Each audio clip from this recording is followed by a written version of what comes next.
Assalamualaikum warahmatullahi wabarakatuh. Perkenalkan, kami dari kelompok 4 mata kuliah Hukum Perdata Internasional kelas S5D. Nah, pada kesempatan kali ini kami akan sedikit mempresentasikan materi terkait elemen-elemen dalam kontrak internasional. Nah, sebelum itu, perkenalkan anggota dari kelompok 4 kami. Yang pertama saya Eko Nur Cahyanto dan rekan saya.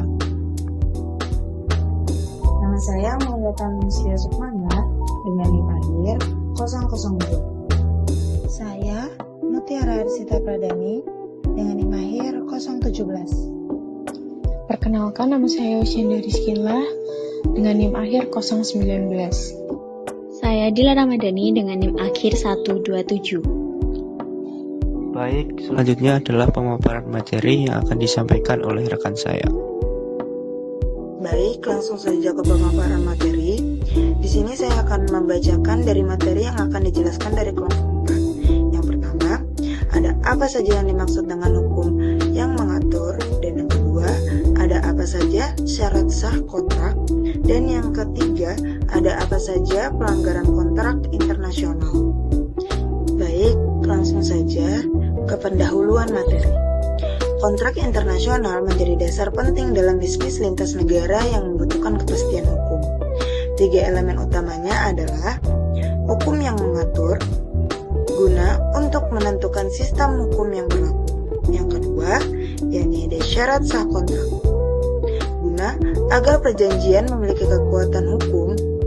Dan yang ketiga, ada pelanggaran kontrak, yang dimana yang menimbulkan konsekuensi seperti ganti rugi atau penyelesaian sengketa.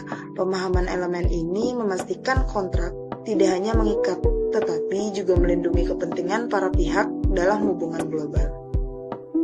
Selanjutnya yaitu syarat sah kontrak internasional, meliputi beberapa aspek. Yang pertama, adanya kesepakatan para pihak, yang artinya harus ada persetujuan bebas tanpa paksaan, penipuan, atau kekhilafan. Yang kedua, kecakapan para pihak, di mana pihak yang membuat kontrak harus cakap hukum, yaitu dewasa, sehat akal, dan berwenang. Yang ketiga, objek perjanjian. Objek harus jelas, tertentu, mungkin dilaksanakan, dan tidak bertentangan dengan hukum. Yang keempat, sebab atau tujuan yang halal, di mana tujuan kontrak harus sah menurut hukum dan tidak melanggar ketertiban umum maupun kesusilaan. Yang kelima, bentuk kontrak, di mana bentuk kontrak ini berbentuk tertulis. Yang keenam, itikat baik atau good faith, di mana kontrak harus dilaksanakan dengan jujur, adil, dan sesuai prinsip kepercayaan bersama.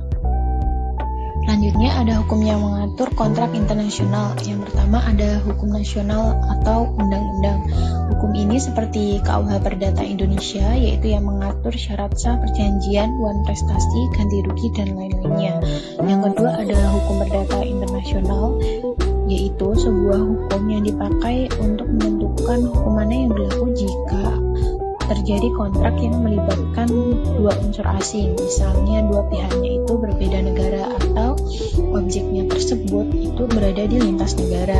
Selanjutnya ada konvensi internasional, yaitu serangkaian perjanjian internasional yang dihasilkan melalui konferensi Den Haag di Den Haag, Belanda. Yang keempat ada hukum kebiasaan atau hukum kebiasaan dagang internasional, yaitu seperangkat kebiasaan, praktik, atau prinsip yang tidak tertulis yang sudah lama dipraktikkan dan diakui oleh para pelaku perdagangan internasional sebagai hukum yang berlaku dalam kontrak dagang lintas negara. Yang terakhir ada hukum arbitrase internasional, yaitu seperangkat aturan hukum yang mengatur penyelesaian sengketa bisnis atau perdagangan lintas negara melalui jalur arbitrase, yaitu jalur yang bukan pengadilan umum.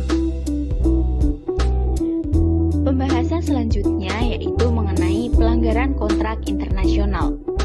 Pelanggaran kontrak internasional adalah kondisi ketika salah satu pihak dalam suatu perjanjian lintas negara tidak memenuhi kewajibannya sebagaimana yang telah disepakati.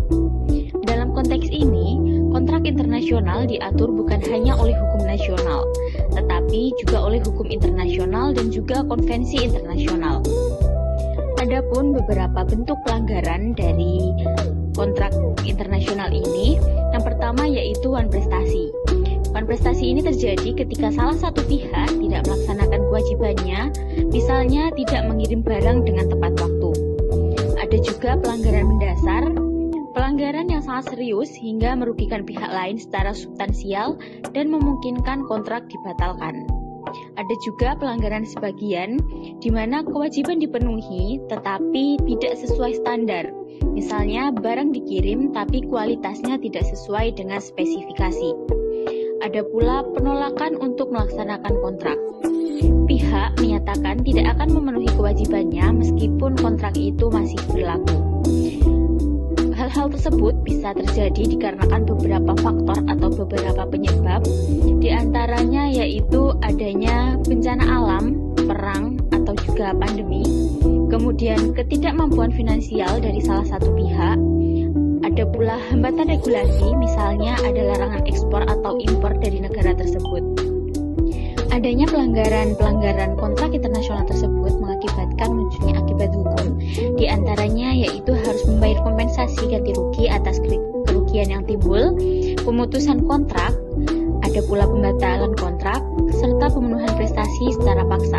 Selain itu, adanya sanksi dagang sesuai dengan kesepakatan dalam klausal di dalam kontrak. Adapun beberapa cara penyelesaian sengketa, di antaranya yang pertama yaitu negosiasi antar pihak, kemudian mediasi atau konsiliasi sebagai lembaga internasional, serta adanya arbitrase internasional. Selain itu, litigasi di pengadilan internasional atau pengadilan negara yang disepakati dalam kontrak. Nah, setelah pemaparan dari teman-teman, aku mau ngasih sedikit kesimpulan pada materi kali ini. Nah, yang pertama terkait syarat sah kontrak. Syarat sah kontrak sendiri terdiri dari beberapa syarat. Yang pertama ada kesepakatan para pihak, kedua kecakapan para pihak, tiga objek perjanjian, 4 sebab atau tujuan yang halal, 5 bentuk kontrak, 6 etikat baik atau good fight. Nah, selanjutnya ada hukum yang mengatur kontrak internasional.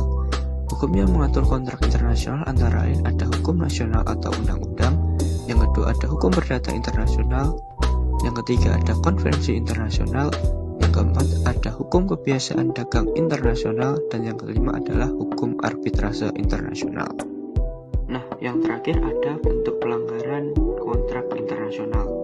Bentuknya antara lain yaitu wan prestasi, pelanggaran mendasar atau fundamental breach, yang ketiga ada pelanggaran sebagian, dan penolakan kontrak.